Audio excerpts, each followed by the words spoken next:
నమస్తే. మనతో పాటు ఓయూ అవినాష్ ఉన్నారు. సో, విద్యార్థి విభాగం నుంచి బీఆర్ఎస్‌కి సంబంధించి ఎక్కడ ఏ సమస్య ఉన్నా వెళ్లి కొట్లాడుతా ఉంటారు. సో, ఇవాళ ఎస్ఎల్‌బీసీకి సంబంధించి కూడా స్పందిస్తా ఉన్నారు. ఒక్కసారి అసలు ఏంటి వీళ్ళ ఏ వ్యూతోని చూస్తా ఉన్నారు ఏందనేది వారిని అడిగే ప్రయత్నం చేద్దాం. నమస్తే బ్రదర్. నమస్తే. ఎట్లా చూస్తారు బ్రదర్?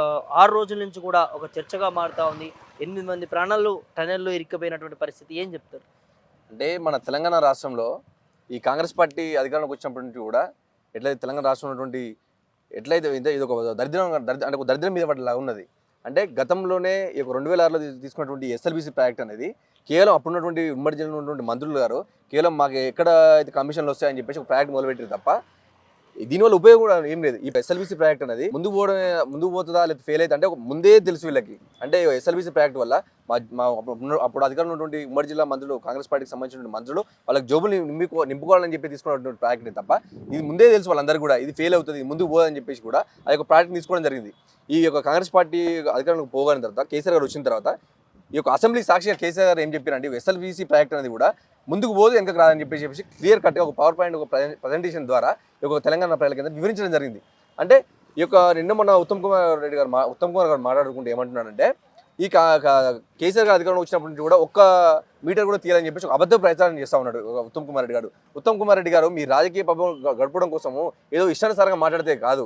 కేసీఆర్ గారు అధికారంలో వచ్చిన తర్వాత కూడా మీకంటే కూడా దాదాపు ఇంకో 600 కోట్లు 300 నుండి 600 కోట్లు ఎక్కువ ఖర్చు పెట్టి కూడా ఇంకొక కొన్ని కిలోమీటర్లను కూడా ఎక్కువ తీయడం జరిగింది. అంటే ఈ యొక్క కాంగ్రెస్ పార్టీ తీసుకున్నటువంటి ఎస్ఎల్బీసీ ప్రాజెక్ట్ అనేది సరే పోనీ యొక్క కాంగ్రెస్ పార్టీ తీసుకున్నది కదా ఉమ్మడి జిల్లాకు లబ్ధి చేకూరుతుంది, ఏదో ఒక విధంగా ఒక ఎస్ఎల్బీటీ ప్రాజెక్ట్ పూర్తి చేద్దామని చెప్పేసి ఒక ముందుకు తీసుకెళ్తే ఈరోజు ఏం జరిగింది? కాంగ్రెస్ పార్టీ అధికారంలో వచ్చిన తర్వాత ఏమైందంటే సంవత్సరం గడుస్తూ ఉన్నది. ఇప్పటివరకు మీరు తీసినటువంటి ఏంటిది ఒక తట్టమట్టని తీసిరు, అందులో తీయలేదు. ఇంకో విషయం ఏంటంటే అక్కడ ఉన్నటువంటి అధికారులు ఏం చెప్తా ఉన్నారంటే రాడకు సంబంధించినటువంటి విషయం ఏంటంటే ఖరాబ్ చెప్తా ఉన్నారు కదా. సంవత్సరం గడిచింది అంటే మీ యొక్క పార్టీ అధికారంలోకి వచ్చి సంవత్సరం దాటి కూడా ఇంకో 2-3 నెలలు అవుతూ ఉంటే ఇప్పటివరకు దానికి సంబంధించిన సామాగ్రిని ఎందుకు చేయలేకపోయారు? అంటే ఈరోజు కేవలం ఏంటంటే ఒక కాంట్రాక్టర్లకు డబ్బులు రిలీజ్ చేయాలి, అందులో కమిషన్ దొబ్బాలి తప్ప ఇక పన్ను పట్టించుకునే ప్రసక్తి లేదు.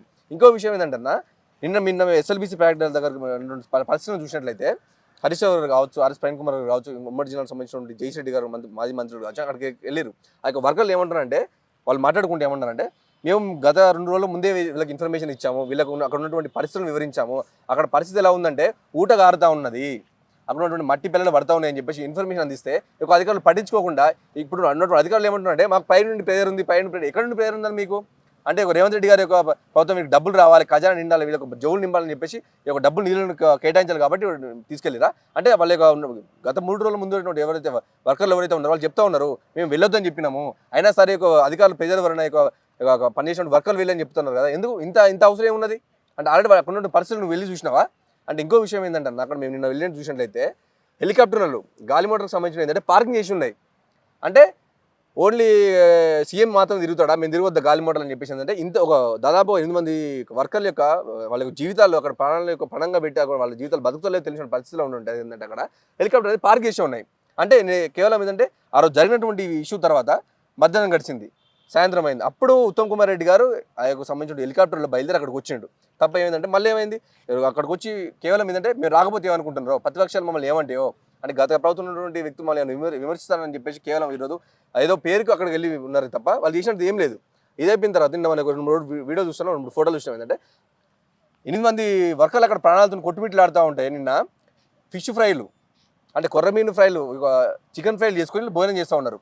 మీకు నిజంగా ఆ యొక్క వర్కర్ని బతికించాలి, వాళ్ళ యొక్క బాధలను పట్టించుకోవాలని చెప్పేసి ఉంటే మీరు ఇంత రాజభోగాలు ఎందుకు అనిపిస్తూ ఉన్నారు?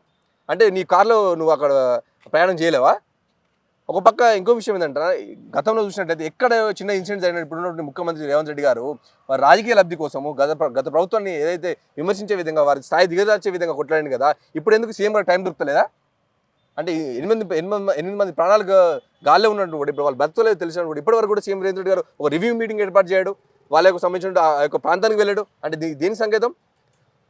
అక్కడికి ఉన్నటువంటి ఎస్ఎల్బీసీకి సంబంధించిన ప్రమాదం జరిగిన వెంటనే నెక్స్ట్ మరుసటి రోజే రేవంత్ రెడ్డి గారు ఇక ఉమ్మడికి సంబంధించిన ఎమ్మెల్సీకి సంబంధించిన మీటింగ్ వెళ్తాడు. అంటే వీళ్ళకి ప్రాణాలు వాళ్ళకి లెక్కలేదా? ఢిల్లీ కూడా పోయినట్టు ఢిల్లీ ఈ యొక్క ఎస్ఎల్బీసీ ఒక ఇంత పెద్ద సంఘటన జరిగిన తర్వాత కూడా ఇంతమంది వర్కర్లు ప్రాణాపాయ స్థాయిలో ఉన్నప్పుడు కూడా నువ్వు ఎమ్మెల్సీ ప్రచారానికి వెళ్తావు, ఈ యొక్క వ్యక్తిగత అవసరాల కోసం మీరు బోర్డుని కలుస్తూ ఉంటావు కదా. మరి ఇదేనా రాజకీయం అంటే? ఇదే నీకు కాంగ్రెస్ పార్టీ ఒక న్యాయం? ఇంత దారుణం జరుగుతూ ఉంటే రేవంత్ రెడ్డి గారు ఇంతవరకు కూడా ఒక రివ్యూ మీటింగ్ లేదు. అంటే ఉత్తమ్ కుమార్ రెడ్డి గారు సాయంత్రం అక్కడికి వెళ్ళిండు, అదే రోజు ఒక గంట సేపు అక్కడ ఉన్న ఫోటోలు దిగడం. ఇక మంత్రి గారు ఇంకో మా ఉమ్మడి జిల్లాకు సంబంధించిన మా కోమరెడ్డి వెంకరెడ్డి గారు ఏంటంటే ఒక మిషన్ దగ్గరికి వెళ్ళి చెవు పెట్టి సౌండ్ వింటా ఉన్నాడు. అంటే నాకు తెలిసి ఏంటంటే అక్కడ ఉన్నటువంటి వాళ్ళు అరుపులు ఇక్కడ వినిపిస్తున్నాయేమో అనిపిస్తుంది. ఇంకో మాట్లాడుకుంటే ఏమంటా ఉన్నాడంటే వాటర్లో నీళ్ళు కలిసినాయంట.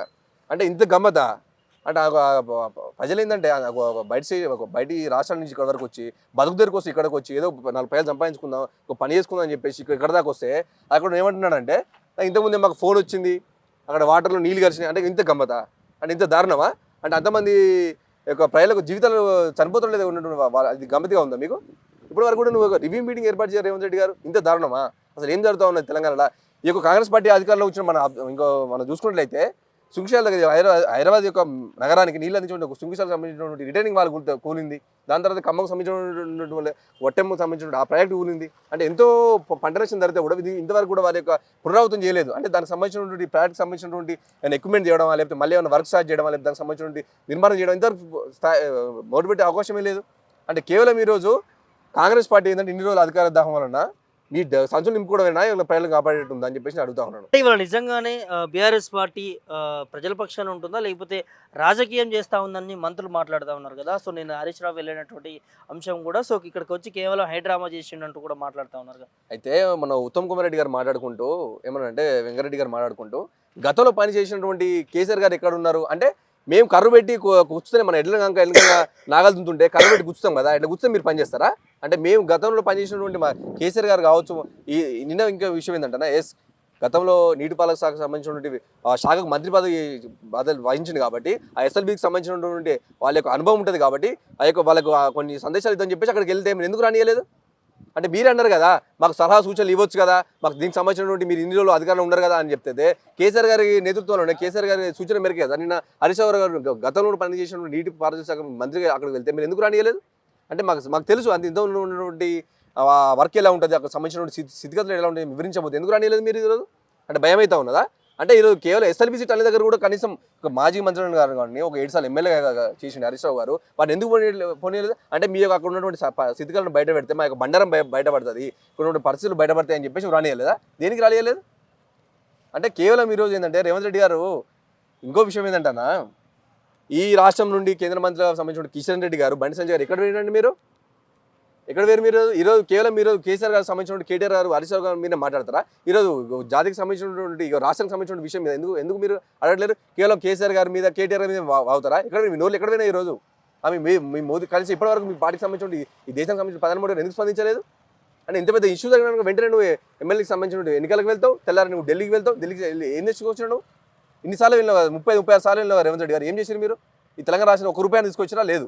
తక్షణమే రేవంత్ రెడ్డి గారు ఈ యొక్క 8 మంది ప్రాణాలకు తక్షణమే మీకు చేతగానే యొక్క ప్రభుత్వం వలన వాళ్ళకి ఏమైనా జరిగితే మాత్రము తప్పకుండా రేవంత్ రెడ్డి గారు మీరు మీ మంత్రివర్గం 100% మాకు చేత రావట్లేదు, ఈ పరిపాలన మాకు చేత కావట్లేదు, ఈ యొక్క ఎస్ఎల్బీసీ ప్రాజెక్ట్ ఎలా వ్యవహరించాలో ఒక పనులు ఎలా చేయాలని చెప్పేసి అని చెప్పేసి మీరు తప్పకుండా రాయనామా చేయాలని చెప్పేసి నేను కోరుకుంటా ఉన్నాను. సో ఫైనల్గా ఆ 8 మందిని ప్రభుత్వం కాపాడదా బయటకు వస్తారా తెలియదు కానీ సో ఇక్కడ ఈ విషయంలో ప్రభుత్వం విఫలమైంది అనుకోవచ్చా? ఏం చెప్తారు? 100% కూడా ఈ యొక్క వర్కర్లు ముందే రోజు చెప్పారంట ఇక్కడ ఉన్నటువంటి పరిస్థితులు కావచ్చు, అక్కడ ఊట వస్తూ ఉన్నది, అక్కడ బురద ఉన్నదని చెప్పినా కూడా ఈ ప్రభుత్వం పట్టించుకోకుండా ఈ యొక్క రాజకీయ కోణం వలన ఒక వ్యక్తిగత ఒక పార్టీకి సంబంధించిన కోణంలో తీసుకెళ్ళారు. కాబట్టి తప్పకుండా ఈ యొక్క పార్టీ మేము ఒక విద్యార్థిని ఏం కోరుకుంటున్నా అంటే భగవంతుని ఏమని కోరుకుంటే తప్పకుండా వీళ్ళందరూ కూడా ప్రాణాలతో బయటపడాలి, తప్పకుండా రానున్న రోజుల్లో ఈ ప్రాజెక్ట్ ఇంకా ముందుకు వెళ్ళే విధంగా చర్యలు తీసుకోవాలని చెప్పేసి నేను కోరుకుంటా ఉన్నాను ఉస్మానియా విద్యార్థిగా.